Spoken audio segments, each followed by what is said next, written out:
Halo Ngominers, apa kabar? Kembali berjumpa di Ngomongin Inter. Nah, sebelum kita bahas berita yang lebih menarik, ini dulu akhirnya ya perkenalan baju away untuk musim depan. Wah, lumayan sih. Cuman ini kok warnanya kayak biru biru muda, biru keabu-abuan. Harusnya kan biru tua gitu kan, biru gelap itu. Tapi terlepas dari warna birunya yang mungkin di luar kebiasaan, ini ada biru gelapnya ternyata di sini. Ini sih bajunya keren ya. Coba kita lihat di bawahnya. Oh, ini yang tanpa penghuni, tanpa pemakai. Pemakai, Pak. Ini logo Internya ada kayak kotak-kotaknya. Kemudian, nah ini nih lumayan menarik desain kerah bajunya. Kalau kawan-kawan lihat tadi, nah ini desain kerahnya itu agak unik ya, agak beda. Ini kan aku pakai model polo juga kan, ini model kerah yang normal gitu kan. Kalau ini lumayan menarik ini. Terus apalagi, iya ada bendera Itali. Nah ini tampak belakangnya sebelum isi nomor punggung dan nama. Lupa aku liatin. Ini tampak belakang logo Itali. Kalau kawan-kawan lihat, ini ada juga yang diperkenalkan dengan fotonya. Wah, ada Thuram. Oke, ini kok agak gini nih. Set, nah biar kelihatan tuh Thuram. Ada Di Marco kayak baru set buka ini, kemudian Thuram megang burung. Kalau kalau Hakan ya polos aja lah. Kayak ini Di Marco tampak belakangnya kayak gini nanti dengan nomornya. Keren ya, kayak dari belakang kayak bukan baju sepak bola loh, kayak baju polo biasa. Kemudian ini dengan desain kayaknya aku pingin beli deh yang ini. Baju away-nya sama baju home-nya juga. Baju home-nya aku lumayan suka. Nah, ini si Thuram bergaya kayak foto model. Oke, itu tentang baju away. Sekarang kita ke berita. Alright. Nah, ada kabar gembira. Kabar gembira. Aku mulai dari mana ya? Sebentar. Dari ini aja. Inter Milan telah menginformasikan kepada si Arnautovic bahwa dia tidak masuk di rencana Inter Milan ke depan. Karena ya musim lalu sebenarnya kalau dibilang jelek banget sih enggak ya. At least ketika dia bermain, kita bisa mengharapkan ada sesuatu. Dia adalah kontribusinya. Beda kalau yang main itu Korea kan. Tapi dengan dia udah datang, kemudian cedera lagi, jelas dari sisi manajemen, waduh nggak bisa diandalin, ini udah mending dilepas aja lah. Akhirnya Inter menginformasikan bahwa ya udah, kami sudah kayaknya kita udah nggak mau pakai kamu lagi. Kalaupun kamu stay di Inter, kamu akan jarang banget bermain. Gitu kalau dari sisi manajemen. Di sisi lain ada juga dari Turki, yaitu Trabzonspor yang berminat katanya, sedang ya gimana nih harganya, buka berapa gitu. Aduh, aku sih kayak Arnautovic ini kayak jimat gitu. Oke, itu tentang Arnautovic ya. Di sisi lain ini ada berita yang mungkin cukup bagus. Inter Milan, pemilik dari Inter Milan yaitu Oaktree telah memberikan lampu hijau untuk Inter membeli striker. Ada 2 kandidat. Baru aja tadi aku ngobrol di ini, feelingku akan ada ini nanti, ada kejutan transfer striker baru masuk gitu. Tapi ya jangan diharap yang striker kelas 1, bukan. Paling yang bahkan sekelas Thuram pun jangan. Paling ya sekelas Taremi, sekelas Arnautovic gitu. Nah sekarang Inter bilang, si Oaktree bilang, oke deh kamu cari striker, tapi harus masih sesuai dengan guideline yang kami berikan, yaitu usia muda. Nah dari sana muncul 2 nama, yaitu Karim Konate, ininya Salzburg. Ini lumayan banget loh, dia nyetak 20 gol kemarin. Kemudian ada juga Vanat. Nah kalau kawan-kawan silakan cari sendiri di highlightnya. Ini yang namanya Vanat dari Ukraine. Sekarang kalau nggak salah dia mainnya di Dinamo Kiev ya. Kemudian Karim Konate di Salzburg, ini dia. Oke. Dari 2 pemain ini jelas sepertinya ya lebih bagus sih Karim Konate. Dia ini tipikal penyerang yang lincah, skillful, dribble oke, punya speed yang kenceng juga. Anggaplah mungkin mirip seperti Thuram, kalau dia dimainkan jadi penyerang sayap juga sepertinya bisa. Itu kalau Konate. Nah, kalau Van Aert umurnya sudah 22. Kalau Konate ini kalau nggak salah cuma 22 tahun. Cuma 20 tahun. Sehingga ya di skemanya Oaktree kan masuk banget kan, masih muda kan. Nah, Van Aert ini aku belum tahu harganya berapa karena masih main di liga-liga aneh kan. Tapi kalau Konate ini katanya 20 sampai 25 juta.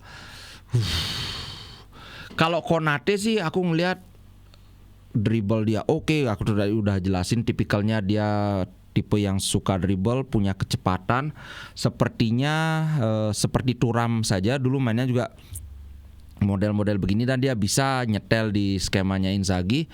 Kalau Konate sih oke. Nah, di sisi lain Van Aert, si Vladislav Van Aert ini tidak se-wow Konate aku lihat, tapi ini kok kayak kalau kawan-kawan lihat ininya, permainan dia ini kayak striker 9 murni banget. Mungkin Pinamonti tapi versi lebih bagus ya. Ada yang bilang ini the next Shevchenko lah, tapi kan biasalah bahasanya media kayak gitu kan. Nah, kalau di antara kedua ini jelas secara sekilas ya lebih sepertinya sih lebih ke si Konate karena mainnya udah di liga top di Salzburg, itu liga Jerman kan. Sorry kalau salah di ini, kalau nggak salah Salzburg itu liga Jerman. Nah, jadi dia udah terbukti 20 gol, kemudian harga juga 20 juta atau 25 lah paling mahal. Sepertinya oke. Itu kalau dari aku, kawan-kawan lihat aja deh sendiri Karim Konate ini kayaknya sih oke. Nah, kemudian sedikit tentang Steven De Vrij ini, kayaknya aku tadi malah bilang oh cederanya ringan, tapi dia malah bilang I heard something. Ini I heard something itu artinya aku mendengar sesuatu. Ini maksudnya dia mendengar sesuatu pada saat dia ngerasa ada yang kayak gitu di otot pahanya, sampai mendengar sesuatu. Ini kan apa ya, kok kayaknya gawat nih. Padahal De Vrij ini pas Euro mainnya bagus banget, sampai si De Ligt aja nggak kepake di Belanda kan. Tapi besok kita baru tahu ini bakalan cederanya lama apa nggak. Yang jelas kalau Zielinski 3 minggu, Taremi 2 minggu, kemudian Arnautovic kayaknya cuma 2 minggu aja. Sehingga akhirnya ya bertumpu lagi pada Thuram dan Lautaro. Ngomong-ngomong di pertandingan tadi ketika Inter lawan Al Ittihad, Lautaro nggak main loh. Berarti ya karena baru datang, fisiknya memang belum memungkinkan. Nah, itulah conditioning itu sangat penting. Berikutnya adalah kabar baik tentang Gudmundsson. Ini aku ambil dari 2 berita ini. Genoa. Nah, ini agak belibet ini. Aku jelaskan dari awal aja ya. Kemarin kan aku bilang bahwa si Gudmundsson ini sudah sangat dekat dengan Gudmundsson ini sangat dekat dengan Fiorentina. Nah, tapi perkembangannya kemudian adalah Genoa itu menjual Retegui ke Atalanta. Udah ada beritanya dia sudah medical. Nah, ketika Genoa menjual strikernya ke Atalanta, tentu saja siapa namanya Gilardino ya pelatihnya kan nggak mau dong, baru aja habis ini belum dapat pengganti udah jual lagi si Gudmundsson, sehingga operasi penjualan Gudmundsson ke Fiorentina itu dihentikan sementara. Bukan benar-benar dihentikan, tapi Gilardino minta tolong kasih saya striker dulu, gitulah intinya. Sehingga di sisi lain Inter dapat kesempatan bernafas gitu kan. Karena kemarin kan wah ini udah mau disalip sama Fiorentina, sekarang Inter mau beli tapi uangnya belum ada kan gitu.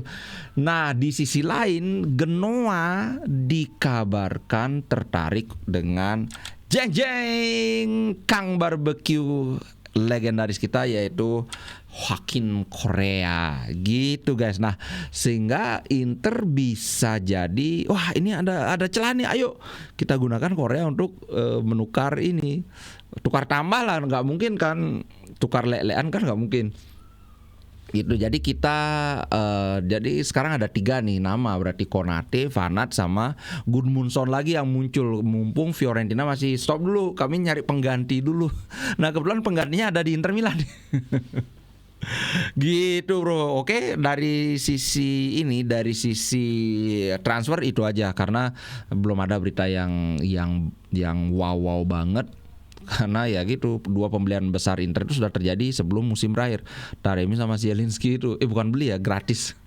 Nah sekarang aku mau bahas tentang pertandingan lawan Al Ittihad. Terus terang aja aku nggak nonton, jadi aku baca berita dan lihat highlightnya. Secara umum aku melihat Inter itu banyak bikin peluang, terutama di menit-menit awal. Tapi aku baca bahwa di babak kedua, sekitar 2 atau 5 menit babak kedua mulai itu Inter kayak ketiduran ini. Sempat kocar-kacir lah gitu. Bagusnya dari si Inzaghi, dia bilang bahwa kami tahu apa yang harus diperbaiki, di mana kami harus berkembang atau harus memperbaiki diri. Kalau komentarnya Inzaghi itu seperti ini, mana dia? Nah ini dia. Kami memulai pertandingan dengan baik. Nah aku setuju ini.